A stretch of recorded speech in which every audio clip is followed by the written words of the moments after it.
बहुत समय पहले की बात है। एक छोटे से गांव में गंगा नाम की एक गरीब विधवा रहती थी। उसके साथ उसका एक छोटा बेटा और बूढ़ी सास रहती थी। घर मिट्टी का था और कमाई का कोई पक्का साधन नहीं था। कभी किसी के खेत में काम मिल जाता तो घर का चूल्हा जलता और कभी कभी तीनों को पानी पीकर ही रात गुजारनी पड़ती। लेकिन गंगा की एक चीज बहुत मजबूत थी, उसका भगवान शिव पर विश्वास।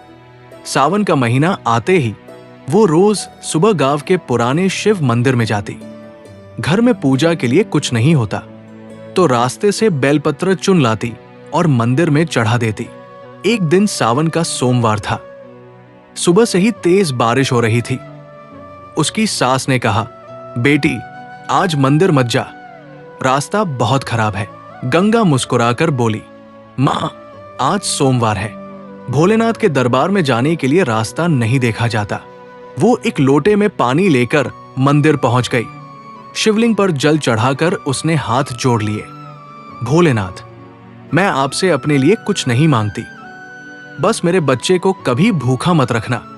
प्रार्थना करके जब वो वापस लौट रही थी तभी उसे मंदिर के बाहर एक बूढ़ा साधु दिखाई दिया। साधु बारिश में भीगे हुए थे और कांप रहे थे। उन्होंने गंगा से कहा, बेटी बहुत भूख लगी है, कुछ खाने को मिल जाए तो बड़ी कृपा होगी। गंगा ने अपने हाथ में पकड़ी छोटी सी पोटली देखी। उसमें उसके घर के लिए बची हुई केवल 2 रोटियां थी। वो कुछ पल चुप रही, फिर उसने दोनों रोटियां साधु के हाथ में रख दी।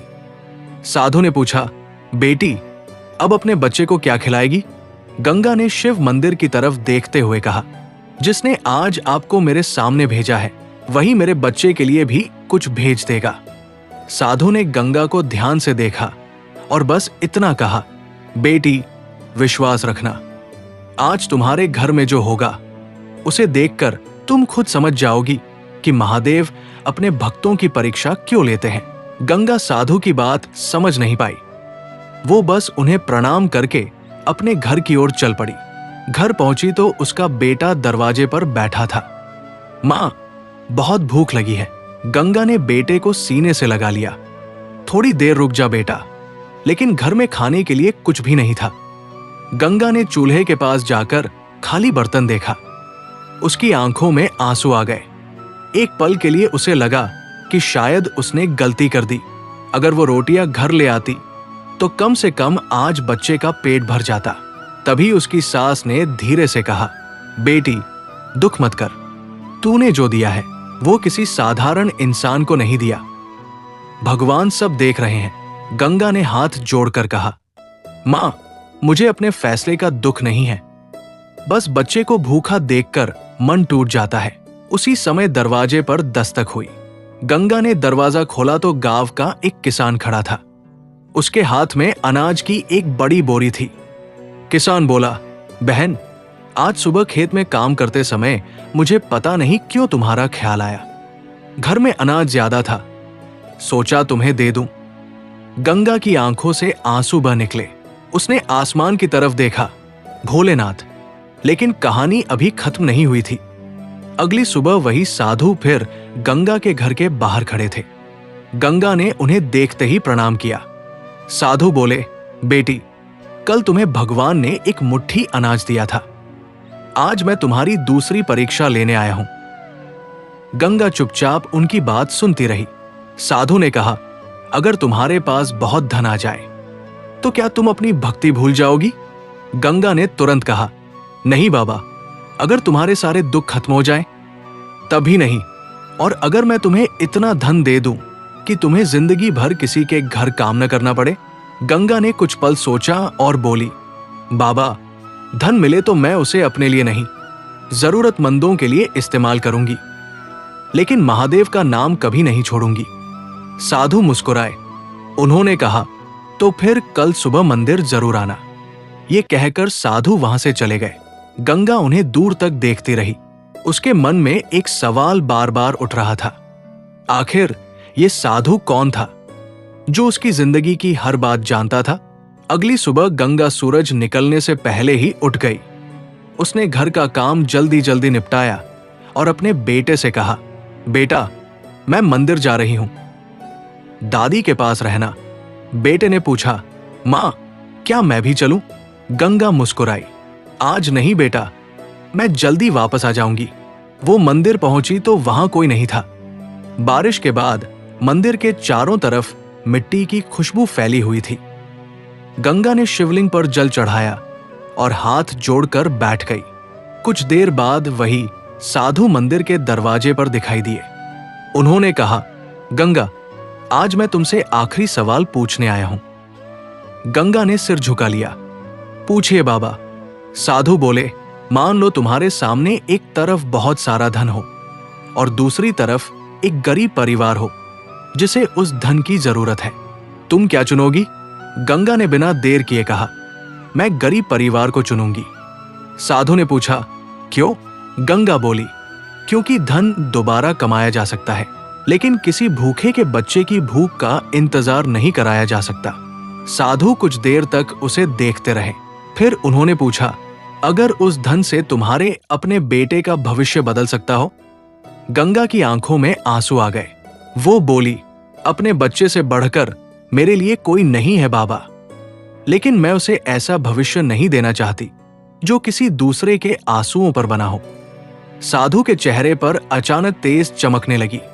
मंदिर के अंदर रखा दीपक अपने आप जल उठा। गंगा घबरा गई। उसने देखा कि साधु धीरे धीरे मंदिर के बीच में खड़े थे और उनके चेहरे पर अब साधारण मनुष्य जैसा भाव नहीं था। गंगा ने कांपती आवाज में पूछा, बाबा, आप कौन हैं? साधु ने मुस्कुराकर कहा, जिसे तू हर सोमवार जल चढ़ाती है। गंगा की आंखें खुली की खुली रह गई। अगले ही पल साधु का रूप बदलने लगा। उनकी जटाएं दिखाई देने लगी। माथे पर चंद्रमा चमक उठा, गले में सर्प था और हाथ में त्रिशूल। गंगा समझ गई, उसके सामने स्वयं भगवान शिव खड़े थे। वो रोते हुए उनके चरणों में गिर पड़ी। भोलेनाथ, मैंने आपको पहचाना नहीं। महादेव ने कहा, तूने मुझे पहचाना नहीं, लेकिन तेरे कर्मों ने मुझे पहचान लिया था। गंगा हाथ जोड़कर रोती रही। भगवान शिव ने कहा, जिसके घर में खुद 2 रोटियां हों और वह उनमें से दोनों किसी भूखे को दे दे, उससे बड़ी भक्ति क्या होगी? गंगा की आंखों से लगातार आंसू बह रहे थे। भगवान शिव ने गंगा के सिर पर हाथ रखा। बेटी, मैंने तुम्हें धन की परीक्षा नहीं दी थी, मैंने तुम्हारे मन की परीक्षा ली थी। गंगा ने रोते हुए कहा, प्रभु, मैं तो बस वही करती हूं जो मुझे सही लगता है। महादेव मुस्कुराए, और यही बात तुम्हें सबसे अलग बनाती है। तुमने कभी मेरे सामने अपनी गरीबी की शिकायत नहीं की। तुमने हमेशा अपने से ज्यादा परेशान इंसान की चिंता की। गंगा ने हाथ जोड़कर कहा, प्रभु, अगर आप मुझसे प्रसन्न हैं तो मेरे लिए एक ही वरदान दीजिए। क्या चाहते हो? मेरे बेटे को इतना योग्य बनाइए कि वो बड़ा होकर किसी गरीब को कभी खाली हाथ न लौटाए। महादेव प्रसन्न हो गए। उन्होंने कहा, तथास्तु। फिर उन्होंने गंगा से कहा, आज से तुम्हारे घर में अन्न की कमी नहीं होगी, लेकिन याद रखना, ये कृपा केवल तुम्हारे लिए नहीं है। तुम्हारे घर से जो भी जरूरतमंद खाली हाथ लौटेगा, उस दिन मेरी कृपा भी उस घर से दूर हो जाएगी। गंगा ने सिर झुकाकर कहा, प्रभु, ऐसा कभी नहीं होगा। इतना कहते ही मंदिर में तेज प्रकाश फैल गया। गंगा ने अपनी आंखें बंद कर ली। कुछ क्षण बाद जब उसने आंखें खोली तो सामने वही शिवलिंग था। साधु वहां नहीं थे, लेकिन शिवलिंग के पास 3 ताजे बेलपत्र रखे थे। गंगा ने उन्हें उठाया और अपने माथे से लगा लिया। वो घर पहुंची तो उसने देखा कि उसके आंगन में गांव के कई लोग खड़े हैं। वही किसान भी वहां था जिसने पिछले दिन अनाज दिया था। उसने कहा, गंगा, गांव के कुछ लोगों ने मिलकर तुम्हारे लिए ये अनाज और राशन भेजा है। अब तुम्हें कुछ दिनों तक काम की चिंता नहीं करनी पड़ेगी। गंगा की आंखें भर आई। उसने आसमान की ओर देखा और धीरे से कहा, भोलेनाथ, आपने मेरी प्रार्थना सुन ली।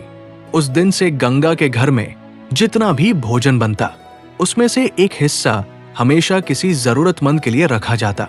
गांव के लोग कहते थे कि गंगा के घर से कभी कोई भूखा नहीं लौटा, और गंगा हमेशा एक ही बात कहती, मैंने महादेव को मंदिर में नहीं पाया था। मैंने उन्हें उस दिन पाया जब उन्होंने मेरे दरवाजे पर भूखे साधु का रूप लेकर दस्तक दी थी। समय बीतता गया। गंगा का बेटा बड़ा होने लगा। उसकी मां ने उसे हमेशा एक ही बात सिखाई, बेटा, भगवान शिव को केवल मंदिर में मत ढूंढना। जहां किसी जरूरतमंद की मदद करने का मौका मिले वहीं समझना कि भोलेनाथ ने तुम्हें अपनी सेवा का अवसर दिया है। बेटा मां की बात हमेशा याद रखता। हर सावन सोमवार को वो अपनी मां के साथ शिव मंदिर जाता और सबसे पहले गरीबों को भोजन कराता। एक दिन उसने मां से पूछा, मां, क्या सच में उस दिन भगवान शिव हमारे घर साधु बनकर आए थे? गंगा मुस्कुराई और बोली, बेटा, मैंने उन्हें अपनी आंखों से देखा था, लेकिन असली बात यह नहीं कि भगवान कैसे दिखाई दिए। असली बात यह है कि उन्होंने हमें क्या सिखाया। क्या सिखाया मां?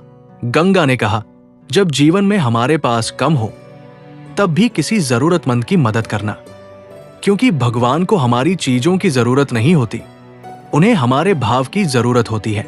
कहते हैं उस गांव में गंगा की भक्ति की चर्चा दूर दूर तक फैल गई, लेकिन गंगा ने कभी अपने ऊपर गर्व नहीं किया। वो आज भी हर सावन सोमवार को शिवलिंग पर जल चढ़ाकर बस यही कहती, भोलेनाथ, मुझे इतना ही देना कि मेरा हाथ हमेशा किसी की मदद के लिए उठे और किसी भूखे को देखकर मेरा दिल कभी पत्थर न बने। और शायद यही इस कथा की सबसे बड़ी सीख है। सच्ची भक्ति केवल व्रत रखने या पूजा करने में नहीं है। सच्ची भक्ति तब दिखाई देती है जब हमारे पास खुद कम हो और फिर भी हम किसी दूसरे के लिए कुछ बचा लें। जब कोई दुखी हो और हम उसके पास बैठ जाएं, जब कोई भूखा हो और हम अपना निवाला बांट दें, और जब मुश्किल समय आए तब भी भगवान पर विश्वास बनाए रखें, क्योंकि महादेव देर जरूर कर सकते हैं लेकिन अपने सच्चे भक्त का हाथ कभी नहीं छोड़ते। इस सावन भगवान शिव से अपने लिए ही नहीं बल्कि अपने परिवार और सभी जरूरतमंद लोगों के लिए भी प्रार्थना कीजिए। हर हर महादेव। ओम नमः शिवाय।